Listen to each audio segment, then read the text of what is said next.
महाकाली देवी, पुष्करावर्तका नदी, कंकाल भैरव तथा चित्रादित्य की महिमा। महादेव जी कहते हैं, वहीं पाताल विवर से युक्त एक महापीठ है जहां महाकाली देवी निवास करती हैं। वे सब दुखों की शांति तथा समस्त शत्रुओं का नाश करने वाली हैं। कृष्ण पक्ष की अष्टमी को आधी रात में गंध पुष्प आदि उपचारों से विधि पूर्वक पूजा करने पर वे समस्त दुखों का निवारण करती हैं। जो स्त्री शुद्ध चित्त होकर 1 वर्ष तक प्रत्येक शुक्ल पक्ष की तृतीया को विधि पूर्वक देवी की पूजा करती है, वह 7 जन्मों तक क्षुधा, दुर्भाग्य और दीनता का कष्ट नहीं भोगती। ब्रह्मकुंड से उत्तर में थोड़ी ही दूर पर पुष्करावर्तका नदी है। पूर्व काल में जब महात्मा सोम का यज्ञ प्रारंभ हुआ, उस समय उनका निमंत्रण पाकर सोमनाथ की प्रतिष्ठा कराने के लिए सब देवताओं के साथ ब्रह्मा जी भी प्रभास क्षेत्र में आए और इस प्रकार बोले, मैं जब तक यहाँ रहूं तब तक त्रिपुष्कर तीर्थ में ही मुझे तीनों समयों की संध्या करनी चाहिए। इसी समय जब लग्न काल उपस्थित हुआ, तब वेद चिंतक ब्राह्मणों ने बताया, यही प्रतिष्ठा के लिए सबसे उत्तम समय है। उस समय ब्रह्मा जी को पुष्कर तीर्थ की ओर प्रस्थान करते देख निशानाथ चंद्रमा ने कहा, भगवान, ज्योतिषियों ने प्रतिष्ठा के लिए यही शुभ मुहूर्त बताया है। यह मुहूर्त बीतने न पाए, इसका ध्यान रखना चाहिए। तब ब्रह्मा जी ने मन ही मन पुष्कर तीर्थों का चिंतन किया। उनके स्मरण करते ही वे तीनों नदी के तट पर प्रकट हुए। उस समय नदी में ज्येष्ठ, मध्य और कनिष्ठ 3 भंवरें उठीं। उन तीनों आवर्तों को देखकर लोक पितामह ब्रह्मा जी ने कहा, आज से यह सुंदर नदी पुष्करावर्तका नाम से प्रसिद्ध होगी। जो मनुष्य इसमें स्नान करके भक्ति पूर्वक पितरों का तर्पण करेगा, उसे तीनों पुष्कर में स्नान के समान पुण्य प्राप्त होगा। जो मानव श्रावण शुक्ला तृतीया को उसमें पितरों का तर्पण करता है, उसके वे पितर 10,000 कल्पों तक तृप्त रहते हैं। वहीं कंकाल भैरव नामक क्षेत्रपाल हैं, जिन्हें उस क्षेत्र की रक्षा के लिए भैरव जी ने नियुक्त किया है। जो श्रावण शुक्ला पंचमी तथा अश्विन शुक्ला अष्टमी को कंकाल भैरव का भक्ति पूर्वक पूजन करता है, उस महात्मा के उस क्षेत्र में निवास के लिए वे सब विघ्नों का निवारण करते हैं और उसकी पुत्र की भांति रक्षा करते हैं। उस स्थान के दक्षिण भाग में ब्रह्मकुंड के समीप दरिद्रता का नाश करने वाले चित्रादित्य विराजमान हैं। प्राचीन काल में इस पृथ्वी पर मित्र नाम के एक धर्मात्मा कायस्थ निवास करते थे, जो सदा सब प्राणियों के हित में तत्पर रहते थे। उनके 2 संतानें हुई, एक पुत्र और एक कन्या। पुत्र का नाम चित्र और कन्या का नाम चित्रा हुआ। चित्रा बड़ी सुंदरी और सुशीला थी। इन दोनों के जन्म लेते ही उनके पिता मित्र की मृत्यु हो गई। मित्र की पत्नी ने पति के साथ चिता में प्रवेश किया। तदनंतर इन दोनों अनाथ बालकों का ऋषियों ने पालन किया। वे महान वन में ही बड़े हुए और बचपन से ही व्रत परायण रहे। एक बार प्रभास क्षेत्र में आकर उन दोनों ने महादेव सूर्य की स्थापना की और वे बड़ी भारी तपस्या में संलग्न हो गए। धर्मात्मा चित्र ने धूप, माला, चंदन आदि उपचारों से सूर्य देव का पूजन किया और वशिष्ठ जी के द्वारा बताए हुए 68 नामों द्वारा उनका स्तवन किया। चित्र बोले, जो आदिदेव जगन्नाथ पापनाशक तथा रोग निवारण करने वाले हैं, उन आकाश के स्वामी भगवान भास्कर को मैं सिर से प्रणाम करके उनकी स्तुति करता हूँ। उनके सहस्त्रों नेत्र, सहस्त्रों रश्मियां तथा सहस्त्रों किरणमय आयुध हैं। अनेक गुह्य नामों द्वारा उनका स्तवन किया जाता है। उन प्रातः काल गंगा सागर संगम पर निवास करने वाले मुंडीर स्वामी को मैं नमस्कार करता हूँ। मध्याह्न काल में यमुना तटवर्ती भगवान कालप्रिय को और सूर्यास्त के समय चंद्रभागा नदी के तट पर विराजमान श्री मूल स्थान को मैं प्रणाम करता हूँ, जहाँ उपवास करके श्री सांब जी को स्वतः सिद्धि प्राप्त हुई है। काशी में लोहिताश्व, गोभिलाक्ष में बृहन्मुख, प्रयाग में प्रतिष्ठान, महाद्युति में वृद्धादित्य, कोट्यक्ष में द्वादशादित्य, चतुर्घट में गंगादित्य, नैमिषारण्य में गोलस्थ, भद्रपुट में भद्र, जया में विजयादित्य, प्रभास में स्वर्णवेतस, कुरुक्षेत्र में सामंत, इलावृत में त्रिमंत्र, महेंद्र में क्रमणादित्य, हिरण्य में सिद्धेश्वर, कौशाम्बी में पद्मबोध, ब्रह्मबाहु में दिवाकर, केदार में चंडकांति, नित्य में तिमिरापह, गंगा मार्ग में हरिद्वार, भूप्रदीपन में आदित्य, सरस्वती तट पर हंस, पृथुदक में विश्वामित्र, उज्जयिनी में नरद्वीप, सिद्धापुरी में अमितदिति, कुंती कुमार में सूर्य, पंच नदी में विभावसु, मथुरा में विमलादित्य, संगिक में संज्ञादित्य, श्रीकंठ में मार्तंड, दशारण में दंडक, गोधन में गोपति, मरुस्थल में कर्णदेव, देवपुर में पुष्प, लोहित में केशवादित्य, वैदिश में शार्दूल, शोण में अरुणवासी,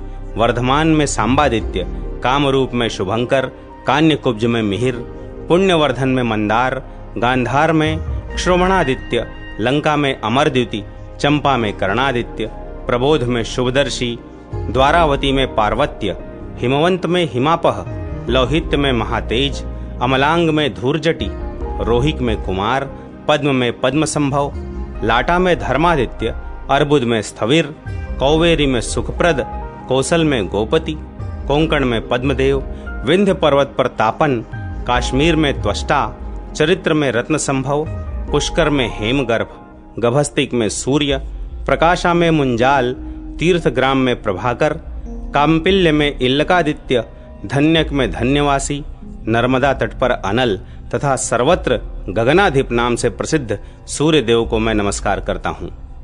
ये भगवान भास्कर के 68 नाम हैं। जो मनुष्य प्रतिदिन प्रातःकाल उठकर पवित्र हो, भक्ति भाव से इन नामों को पढ़ता अथवा सुनता है, वह सब पापों से मुक्त हो जाता है। महादेव जी कहते हैं, शुद्ध चित्त वाले चित्र के इस प्रकार स्तुति करने पर भगवान सूर्य ने प्रसन्न होकर कहा, वत्स, तुम्हारा भला हो, तुम कोई वर मांगो। चित्र ने कहा, उष्ण रस में सब कार्यों में मेरी रुचि हो और मुझे कुशलता प्राप्त हो। एवमस्तु कहकर भगवान सूर्य ने उनकी इच्छा का अनुमोदन किया। तब से चित्र सर्वाकुशल हुए। धर्मराज को जब यह बात मालूम हुई, तब उन्होंने सोचा, यदि यह मेरा लेखक हो जाता तो बड़ा अच्छा होता। एक दिन चित्र क्षार समुद्र के भीतर अग्नि तीर्थ में स्नान करने के लिए गए। उसमें प्रवेश करते ही यमदूत उन्हें शरीर सहित यमपुरी उठा ले गए। वहां वे चित्रगुप्त नाम से प्रसिद्ध हुए। चित्रगुप्त जी संपूर्ण विश्व के शुभाशुभ चरित्रों को लिखते रहते हैं, इसीलिए उनके द्वारा स्थापित सूर्य देव का नाम चित्रादित्य हुआ। जो मनुष्य सप्तमी को उपवास करके उनकी पूजा करता है, उसे 7 जन्मों तक दरिद्रता और दुखों की प्राप्ति नहीं होती। लोमशेश्वर, चित्रपथा नदी, रूपकुंड, रत्नेश्वर तथा वैनतेयेश्वर का महात्म्य। महादेव जी कहते हैं, वहां से लोमेश्वर का दर्शन करने के लिए जाए। वह स्थान दुखांधकारिणी से पूर्व भाग में 7 धनुष की दूरी पर है। महर्षि लोमश ने उस लिंग की स्थापना की है। लोमेश्वर के प्रसाद से ही लोमश जी दीर्घायु हुए। जो भक्ति भाव से लोमशेश्वर की पूजा करता है, वह दीर्घायु और सुखी होता है। उसके शरीर में रोग और घाव नहीं होते।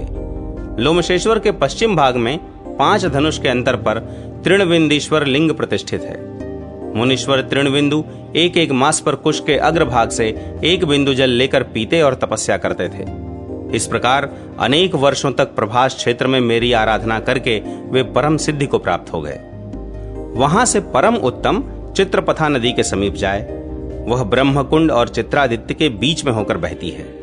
जिस समय यमदूत चित्र को शरीर सहित उठा ले गए, उस समय यह समाचार पाकर उनकी बहन चित्रा को बड़ा दुख हुआ। तब वह चित्रा नदी के रूप में परिणत हो अपने भाई की खोज करने के लिए समुद्र में समा गई। ब्राह्मणों ने उसका नाम चित्रपथा रख दिया। जो मनुष्य चित्रपथा में स्नान करके चित्रादित्य का दर्शन करता है, वह सूर्य देव के परम धाम में जाता है। कलयुग में चित्रपथा नदी अंतर्धान हो गई है। केवल वर्षा काल में उसका दर्शन होता है। भोजन करके या बिना भोजन किए, रात में या दिन में, पर्व के समय अथवा बिना पर्व के, मनुष्य पवित्र हो या अपवित्र, जब जहां जिस अवस्था में चित्रपथा नदी का दर्शन करे, वही उसका पुण्य काल है। उसका दर्शन ही पुण्य पर्व है। कोई समय विशेष उसकी महत्ता का कारण नहीं होता। स्वर्गवासी पितर उस नदी का दर्शन करके हर्ष से गाने और हंसने लगते हैं कि हमारे वंश का कोई यहाँ आकर श्राद्ध करेगा और हमें 1 कल्प तक के लिए तृप्त कर देगा। यूं जानकर सब पापों के नाश और पितरों की तृप्ति के लिए वहां स्नान और श्राद्ध करना चाहिए। महादेवी, ब्रह्मकुंड के उत्तर भाग में रूपकुंड है। वहां स्नान करके मनुष्य चोरी के पाप से छूट जाता है। उसमें स्नान करने के प्रभाव से उसके वंश में 7 जन्मों तक कोई चोर और क्रूर नहीं होता। जो शस्त्र से मारे गए हों अथवा पापी रहे हों, ऐसे पूर्वजों की मुक्ति के लिए वहां शिवरात्रि को विशेष रूप से पिंडदान आदि कार्य करने चाहिए। वहीं उत्तम रत्नेश्वर लिंग है, जिसकी स्थापना साक्षात भगवान विष्णु ने की है। जो रत्न कुंड में स्नान करके रत्नेश्वर की पूजा करता है, वह 7 जन्मों तक लक्ष्मीवान, बुद्धिमान तथा गाय, बैल आदि पशुओं से संपन्न होता है। जो श्रवण नक्षत्र और द्वादशी के योग में विधिवत उपवास करके भक्तिपूर्वक उनकी पूजा करता है, वह मनोवांछित फल को पाता है। पार्वती, वह स्थान मुझे विशेष प्रिय है। मैं वहां सदा निवास करता हूं और प्रलय काल में भी उसका त्याग नहीं करता। वह सुदर्शन नामक वैष्णव क्षेत्र कहा गया है। उसका विस्तार सब ओर 36 धनुष तक है। इस सीमा के भीतर जो कोई अधम प्राणी भी कालवश मृत्यु को प्राप्त होते हैं, उन्हें परम पद की प्राप्ति होती है। जो लोग वहां भगवान विष्णु की प्रीति के लिए सोने का गरुड़ और पीतांबर दान करते हैं, उन्हें यात्रा का उत्तम फल प्राप्त होता है। रत्नेश्वर से उत्तर में 3 धनुष दूर विनतानंदन गरुड़ के द्वारा स्थापित वैनतेयेश्वर लिंग है। जो मनुष्य पंचमी के दिन भक्तिपूर्वक गरुड़ेश्वर की पूजा करता है, उसे 7 जन्मों तक सर्पजनित विष का भय नहीं प्राप्त होता। जो वैनतेश्वर को पंचामृत से स्नान कराकर विधिवत उनका पूजन करता है, वह स्वर्ग लोक में आनंद भोगता है।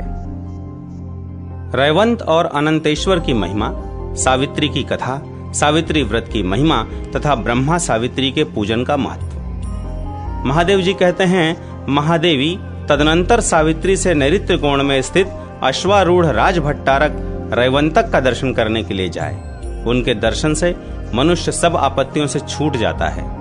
जो रविवार युक्त सप्तमी तिथि में उनकी पूजा करता है, उसके वंश में कोई भी मनुष्य दरिद्र नहीं होता। इसलिए यत्न पूर्वक उन्हीं की पूजा करें। उससे दक्षिण अनंत द्वारा स्थापित अनंतेश्वर लिंग है। वह स्थान लक्ष्मणेश्वर से पूर्व दिशा में है। वह सब पापों का नाशक और बड़े भारी विष का विनाशक है। सिद्ध और गंधर्व ही उसकी पूजा करते हैं। वह उपासक को मनोवांछित फल देने वाला है। विशेषतः कृष्ण पक्ष की अष्टमी में जो अनंतेश्वर की पूजा करता है, वह घोर पातकों से मुक्त होकर नागलोक में प्रतिष्ठित होता है। पार्वती, मद्र देश में अश्वपति नाम से प्रसिद्ध एक धर्मात्मा राजा थे, जो सब प्राणियों के हित में तत्पर, क्षमावान, सत्यवादी तथा जितेंद्रिय थे, परंतु उनके कोई संतान नहीं थी। एक समय राजा अश्वपति ने प्रभास क्षेत्र की यात्रा की। यहाँ के तीर्थों में भ्रमण करते हुए वे सावित्री स्थल पर आए। वहां उन्होंने सावित्री व्रत का अनुष्ठान किया। इससे उनके ऊपर ब्रह्मा जी की प्रिय पत्नी भूर्भुवः स्वस्वरूपा सावित्री देवी प्रसन्न हुई और मूर्तिमती होकर उनके नेत्रों के समक्ष प्रकट हुई। उनके हाथ में कमंडल शोभा पा रहा था और मुख एवं नेत्र प्रसन्नता से खिले हुए थे। सावित्री बोली, राजन वर मांगो।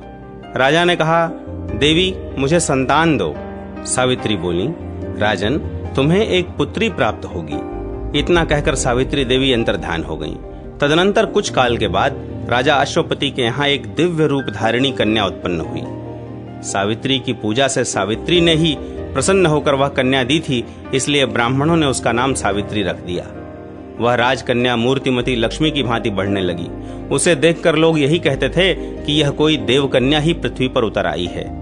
एक दिन उस देव रूपिणी कन्या को देखकर मंत्रियों से परामर्श करके राजा ने कहा, बेटी तुम्हारे विवाह का समय आ पहुंचा है, परंतु अब तक तुम्हारा किसी ने वरण नहीं किया। मैं जब विचार करके देखता हूं, तब यहाँ तुम्हारे योग्य कोई वर नहीं दिखाई देता। अतः देवता आदि के द्वारा मैं निंदनीय न हूं, ऐसा कोई प्रयत्न करना आवश्यक है। मैंने धर्म शास्त्रों में यह बात सुनी है कि जो कन्या पिता के घर में विवाह संस्कार के पहले ही अपने को रजस्वला देखती है, उसके पिता को ब्रह्म हत्या का पाप लगता है। अतः मैं तुम्हें बूढ़े मंत्रियों के साथ तीर्थ यात्रा के लिए भेजता हूं, तुम स्वयं पति का वरण करो। जो आज्ञा कहकर सावित्री ने पिता की बात मान ली और यात्रा के लिए निकली। वह राजर्षियों के सुंदर तपोवनों में गई, वृद्ध महर्षियों के चरणों में मस्तक झुकाया और समस्त आश्रमों एवं तीर्थों में घूम फिरकर पुनः घर पर लौट आई। वहां उसने अपने सामने आसन पर विराजमान देवर्षि नारद को देखा और प्रणाम करके पिता से कहा, शाश्व देश में एक धर्मात्मा क्षत्रिय राज्य करते थे, उनका नाम द्युमत्सेन है। वे दैववश अंधे हो गए। उनका सामंत रुक्मी पहले से ही उनसे वैर रखता था। उसने यह अवसर देखकर राजा का राज्य छीन लिया। राजा द्युमत्सेन अपनी पत्नी के साथ वन में चले गए। उनकी पत्नी की गोद में एक छोटा सा बालक भी था। राजा का वह पुत्र वन में ही बड़ा हुआ है। वह परम धर्मात्मा है। उसका नाम सत्यवान है। सत्यवान ही मेरे मन के अनुरूप पति है। मैं उन्हीं को प्राप्त करना चाहती हूं। नारद जी ने कहा, राजन, सावित्री अभी बच्ची है, तभी इसने गुणवान सत्यवान का वर्ण किया है। उसके पिता सत्य बोलते हैं, उसकी माता सत्य भाषण करती है और वह स्वयं भी सत्य बोलता है। इसीलिए मुनियों ने उस राजकुमार का नाम सत्यवान रखा है। सत्यवान को अश्व बड़े प्रिय हैं। वह मिट्टी के अश्व बनाया करता है और अश्व के ही चित्र भी बनाता है। अतः उसका दूसरा नाम चित्राश्व है। किंतु उसे स्वीकार करके सावित्री ने बहुत बड़ा कष्ट मोल ले लिया है। द्युमत्सेन का वह पुत्र शिक्षा, दान और गुणों में देवताओं के समान है। उसी नरराज शिवी के समान सत्यवादी और ब्राह्मण भक्त है। ययाति के समान उदार, चंद्रमा के समान सुंदर, अश्विनी कुमारों के समान रूपवान तथा अतिशय बलवान है। परंतु उसमें एक दोष है। आज से 1 वर्ष पूर्ण होने पर उसकी आयु समाप्त हो जाएगी और वह अपना शरीर त्याग देगा। नारद जी की यह बात सुनकर राजा ने कन्या से कहा, बेटी सावित्री, जाओ किसी दूसरे श्रेष्ठ पति का वरण करो। यह सत्यवान तो 1 ही वर्ष में शरीर त्याग देगा। सावित्री बोली, पिताजी, राजा लोग एक बार ही कोई बात कहते हैं। विद्वान पुरुष भी एक ही बोली बोलते हैं और कन्याओं का दान भी एक ही बार किया जाता है। ये तीनों बातें एक एक बार ही होती हैं। सत्यवान दीर्घायु हो या अल्पायु, गुणवान हो या गुणहीन, उन्हें एक बार मैंने वरण कर लिया, अब वे मेरे पति हो गए। अतः दूसरे किसी का वरण नहीं करूंगी। पहले मन से निश्चय करके ही वाणी द्वारा किसी बात को कहा जाता है और फिर उसे कार्य रूप में परिणत किया जाता है। मैंने भी यही किया है। इस विषय में मेरा मन ही प्रमाण है। नारद जी ने कहा, राजन, यदि सावित्री की यही इच्छा है तो आप भी इस संबंध को स्वीकार करें और शीघ्र ही इसे कर डालें। आपकी पुत्री के विवाह में कोई विघ्न नहीं पड़ना चाहिए। यूं कहकर नारद जी स्वर्ग को चले गए। राजा ने उत्तम मुहूर्त में वेदों के पारगामी ब्राह्मणों के द्वारा कन्या का सब वैवाहिक कार्य संपन्न कराया। सावित्री भी मनोवांछित पति को पाकर बहुत प्रसन्न हुई। इस प्रकार उस आश्रम में निवास करते हुए उन तीनों का कुछ समय व्यतीत हुआ। सावित्री दिन रात चिंतित रहती थी। नारद जी ने जो बात कही थी वह सावित्री को भूलती नहीं थी। उसने मन ही मन हिसाब लगाकर यह जान लिया कि आज से 4थे दिन मेरे पति की मृत्यु होने वाली है। तत्पश्चात उसने त्रिरात्रि व्रत प्रारंभ किया। उसे पूर्ण करके सावित्री ने स्नान किया और देवता पितरों का तर्पण करके उसने सास ससुर के चरणों में प्रणाम किया। तदनंतर सत्यवान हाथ में फरसा लेकर वन को चले। सावित्री भी उनके पीछे पीछे गई। सत्यवान ने शीघ्रता पूर्वक फल फूल समिधा और कुशा एकत्र करके सूखे काष्ठ का एक बोझ बांधा। तत्पश्चात वे बरगद की शाखा का सहारा लेकर बोले, प्रिय, मेरे सिर में बड़ी पीड़ा हो रही है। मैं क्षण भर तुम्हारी गोद में मस्तक रखकर सोना चाहता हूं। सावित्री बोली, महाबाहो, आइए विश्राम कीजिए। थोड़ी देर बाद हम लोग आश्रम पर चलेंगे। तदनंतर सावित्री की गोद में मस्तक रखकर सत्यवान ज्यों ही पृथ्वी पर सोए त्यों ही सावित्री ने एक पुरुष को देखा जो काले और पीले रंग के दिखाई पड़ते थे। मस्तक पर किरीट और अंगों में पीतांबर धारण किए वे साक्षात सूर्य की भांति शोभा पा रहे थे। सावित्री ने उन्हें प्रणाम करके मधुर वाणी में पूछा, तुम कौन हो? दूर ही रहो। पति भक्ति के प्रभाव से मुझे कोई धर्म से गिरा नहीं सकता। प्रज्वलित अग्निशिखा की भांति मेरा कोई स्पर्श भी नहीं कर सकता। यम ने कहा, पतिव्रते, मैं सबका संयमन करने वाला यम हूं। तुम्हारे पति की आयु क्षीण हो गई है। मेरे दूत तुम्हारे समीप आकर इन्हें ले जाने में असमर्थ हैं, इसलिए मैं स्वयं आया हूं। उनके यूं कहने पर सत्यवान के शरीर से अंगूठे के बराबर एक पुरुष निकला जो पाश में बंधा हुआ था।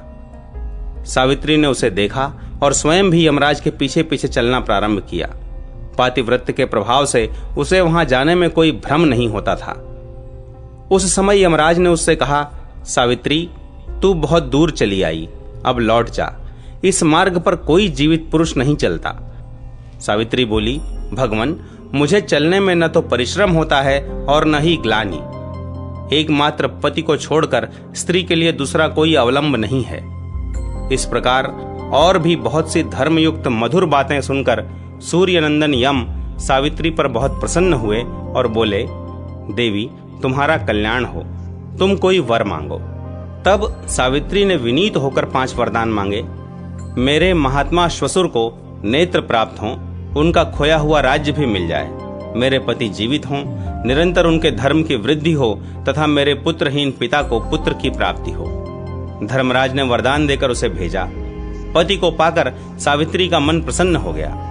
अब वह स्वस्थ चित्त होकर पति के साथ आश्रम पर गई। ज्येष्ठ की पूर्णिमा को उसने यह व्रत किया था जिससे उसके सौभाग्य की रक्षा हुई।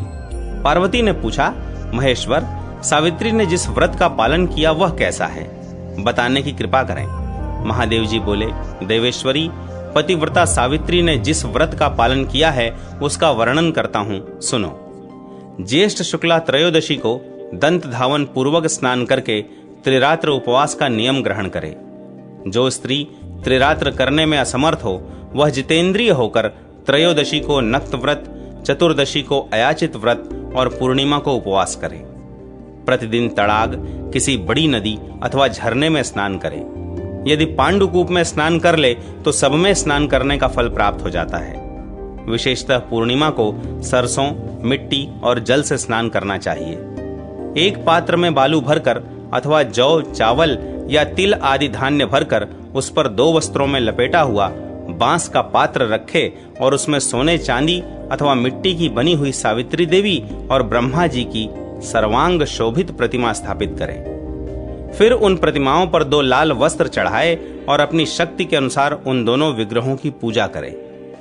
चंदन, सुगंधित पुष्प, धूप, दीप, नैवेद्य, तरोई या लटजीरा के फूलों से, कुम्हड़ा और ककड़ी के फलों से, नारियल, छुहारा, कैथ, अनार, जामुन, नींबू, नारंगी, कंकोल, कटहल, जीरक, खांड, गुड़, लवण, चरभट तथा सप्त धान्य आदि वस्तुएं बांस के पात्रों में रखकर निवेदन करें। कंठ सूत्र को सुंदर केसर और कुमकुम से रंगे। तत्पश्चात मंत्रोच्चारण पूर्वक पूजन करें। मंत्र इस प्रकार है, ओंकार पूर्विके देवी वीणा पुस्तक धारिणी देम्यंबिके नमस्तुभ्यम वैधव्यम प्रयच्छ मे। वीणा और पुस्तक धारण करने वाली सच्चिदानंदमयी माता सावित्री देवी, तुम्हें नमस्कार है, तुम मुझे सौभाग्य प्रदान करो। इस प्रकार पूजा प्रार्थना करके बहुत से स्त्री पुरुषों के साथ गाना बजाना करते हुए वहां जागरण करे। श्रेष्ठ ब्राह्मणों से सावित्री की कथा कहलाए। ब्रह्मा सावित्री का विवाह करे। सारी सामग्री वेदज्ञ ब्राह्मण को दान करे। जिसकी जीविका कठिनाई से चलती हो ऐसे निर्धन अग्निहोत्री ब्राह्मण को सावित्री की प्रतिमा दान करे। उस रात्रि में ब्राह्मण दंपतियों को निमंत्रित करके प्रातःकाल वटवृक्ष के नीचे सावित्री के सम्मुख भोजन कराए। वहां एक एक ब्राह्मण को भोजन कराना कोटि कोटि ब्राह्मणों को भोजन कराने के समान पुण्यदायक कहा गया है। ब्राह्मणों को भोजन कराते समय कड़वे तेल का बना हुआ सामान न परोसे। स्त्री को खट्टा और खारा भोजन कभी नहीं देना चाहिए। 5 प्रकार के मधुर भोजन कराए। दूध और घी में बने हुए पुए, अशोक वर्तिका, छुहारे के साथ बनी हुई पूपिका, घी और गुड़ से बना हुआ हलवा और मोदक। जो स्त्री ऐसा करती है वह धन धान्य और मनुष्यों से पूर्ण होती है। उसका वंश भरा पूरा रहता है। उसके कुल में कभी कोई स्त्री विधवा नहीं होती। अथवा यदि तीर्थ में भोजन की सुविधा न हो तो घर लौटने पर भोजन कराए, जिससे सावित्री देवी प्रसन्न हो। इसी प्रकार अपने घर पर आकर पितरों के लिए पिंडदान पूर्वक श्राद्ध भी करे। इससे पितर संतुष्ट होते हैं, ऐसा ब्रह्मा जी का कथन है। अपने घर में श्राद्ध दान करने से तीर्थ की अपेक्षा भी 8 गुना पुण्य होता है, क्योंकि वहां नीच पुरुषों की दृष्टि नहीं पड़ती। पितरों का श्राद्ध एकांत एवं गुप्त गृह में होना चाहिए। नीच पुरुषों की दृष्टि से दूषित होने पर वह पितरों को नहीं प्राप्त होता, अतः प्रयत्न पूर्वक श्राद्ध को गुप्त रखकर ही करे। वही पितरों के लिए तृप्तिदायक होता है।